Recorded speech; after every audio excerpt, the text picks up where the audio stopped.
নমস্কাৰ মই ঋতুস্মিন শৰ্মা আৰু এই মুহূৰ্তত বদৰুদ্দিন আজমলৰ পৰিয়ালৰ বিৰুদ্ধে এগৰাকী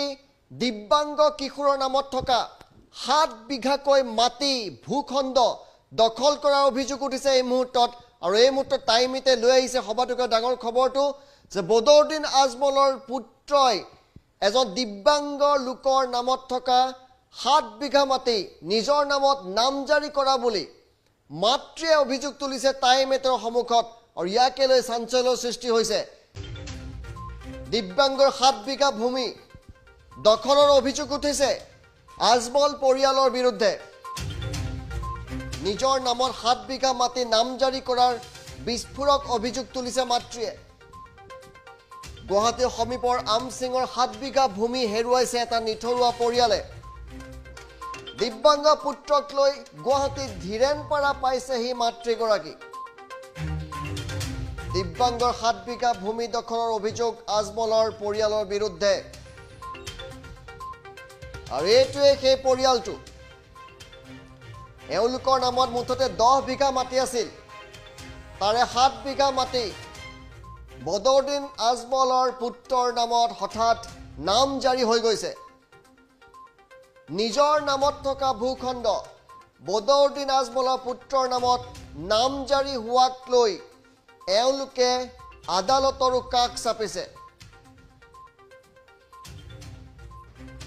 আমি প্ৰথমে এই ব্যক্তিগৰাকীৰ মন্তব্য শুনাইছো এই যুৱকজনৰ মন্তব্য শুনাইছো আৰু তাৰ পিছত মাতৃৰ মন্তব্য শুনাম মাটিটো তেওঁলোকে বিক্ৰী কৰা বুলি কৈছে এই কৈ দখল কৰি এই বিল্ডিংটো মাটিটো লৈছে তেওঁলোকে কিমান মাটি আছিলে 10 বিঘা কোনে লৈছে তো আপোনাৰ বদৰুদ্দিন আজমলৰ পুত্ৰ নামটো কি আব্দুল ৰহিম কি কি কি আপোনালোকক কি বুলি কৈ লৈছিলে বিক্ৰী কৰা বুলি কৈছে সিহঁতে সেই মাটিটো আপোনালোকৰ আছিলে হয় আমাৰ আছে কিমান বিঘা মাটি 10 বিঘা লোকেশ্যনটো ক'ত মানে কোনখিনি জেগাত আছিলে আমচিঙৰ আমচিং জোৰাবাট মানে ৰাস্তা কাণতে নে ৰাস্তা অলপ ভিতৰত কি বুলি কৈছিলে আপোনালোকক সিহঁতে বিক্ৰী কৰা বুলি কৈছে তেওঁলোকে আপোনালোকৰ কাগজ পাতি আছে আপোনালোকৰ হয় এতিয়া তেওঁলোকে কি বুলি কয় আপোনালোকে যেতিয়া সোধে তেওঁলোকে যে আপোনালোকে বিক্ৰী কৰিছে আপোনালোকৰ এইখিনি মাটিয়ে আছে গম পাই মাটি আছে বাকীখিনিতো আমাৰ তেনেকৈ কৈছে আপোনালোকে মানে নামজাৰি আপোনালোকৰ নামত আছে কিন্তু মাটিখিনি তেওঁলোকৰ বুলি কয় হয় নামজাৰি তেওঁলোকৰ নাম সোমাই লৈছে আপোনালোকে বিচাৰি গ'লে কি বুলি কয় এতিয়া বিচাৰি গ'লে কৈছে এইখিনি মাটিটো আমাৰ 7 বিঘা তেওঁলোকৰ আৰু 3 বিঘা আমাৰ এনেকৈ কয় আমি মাতৃৰ মন্তব্য শুনাইছো এই মুহূৰ্তত ল'ৰা ডিছেবিলিটি হয় 80% ডিছেবিলিটি মোৰ 10 বিঘা মাটি তাৰ নামত আছিলে মোৰ ল'ৰাৰ নামতে আছিলে তাৰে আপোনাৰ 14 চনলৈ আমাৰে আছিলে মানে নামজাৰি কিন্তু আপোনাৰ হঠাতে 15 চনৰ অলপ 14 চনতে গম পালোঁ যে ইয়াত আজমল শেঠৰ পুত্ৰ তেখেতে মানে আমাৰ মাটি লৈছে দুজনে লৈছে মাটি আমি সেইটো কথা পিছতে গম পালোঁ ইয়াৰ কাৰণে আমি এটা কেছ ৰুজু কৰিলোঁ কেছটো ৰুজু কৰাৰ পিছত 3টা হিয়াৰিং হ'ল তেওঁলোকৰ আমাকো মাতিলে তেওঁলোকৰ মানুহ মাতিলে তেওঁলোকৰ এজন মোহৰি আহে আৰু তাৰ হুজাইৰ পৰা এজন আহে তাৰ বাহিৰে কোনো নাহে যেতিয়া শেষত চাৰ্কুল অফিচাৰে ক'লে যে আপোনালোকে কাম কৰক এইটো ইয়াত নহ'ব এইটো উপায়ুক্তৰ তালৈ যাওক গৈ পেলাই তাত কেছ হ'ব কিন্তু তেওঁলোকে খালি ক'লে কি মানে অৰিজিনেল মানুহ আহিবৰ কাৰণে আচল মানুহ আহিবৰ কাৰণে বম্বেত আছে তেখেত মানে ইয়াত নাই গতিকে আমাৰ ইমান অৰ্থ নাই যে আপোনাৰ সেই কেছটোৰ কাৰণে আমি উপায়ুক্তত মানে যাবলৈ যে তাত গৈ আমি কেছটো কৰিম গতিকে সেইখিনিতে আমি সামৰি দিলোঁ মানুহজনৰ নামটো কি হয় আব্দুল হেলিম আৰু আব্দুল ৰহিম দুজন এজন আজমলৰ পুতেক হয় এজন আজমলৰ পুতেক হয় আব্দুল ৰহিম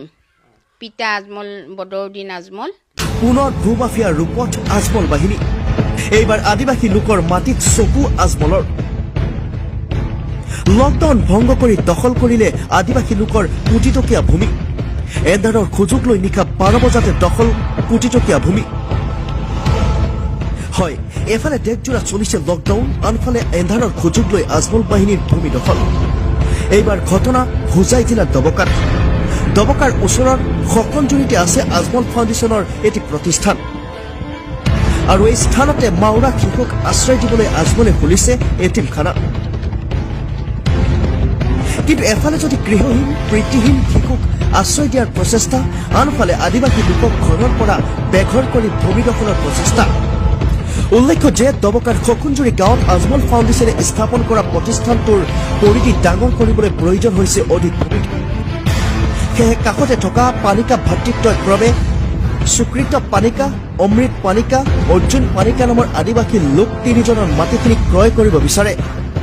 কিন্তু তাৰে সুকৃত পানিকাই ভূমি বিক্ৰী কৰিবলৈ মান্তি হয় যদিও অৰ্জুন পানিকাই কম দৰত বিক্ৰী কৰিবলৈ মান্তি নহয়, যাৰ ফলত ফৰিদ উদ্দিন নামৰ ভূমাফিয়া এজনৰ সহযোগত আজমলে সুকৃত পানিকাৰ পুত্ৰ প্ৰকাশ পানিকাক লৈ 30 তাৰিখৰ নিশা 12 বজাত উপস্থিত হয় আজমল বাহিনী।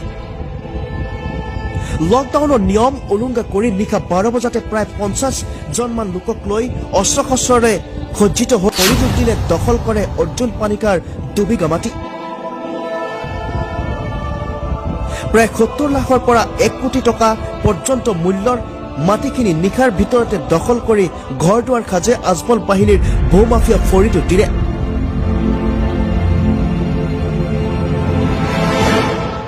তদুপৰি চতুৰালিৰে দখলকৃত ঘৰত সোমাই থয় সুকৃতৰ পুত্ৰ প্ৰকাশ পানিকাক।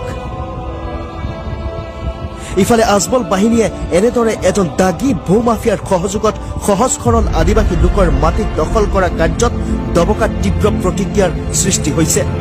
বৰ দুখৰ বিষয়।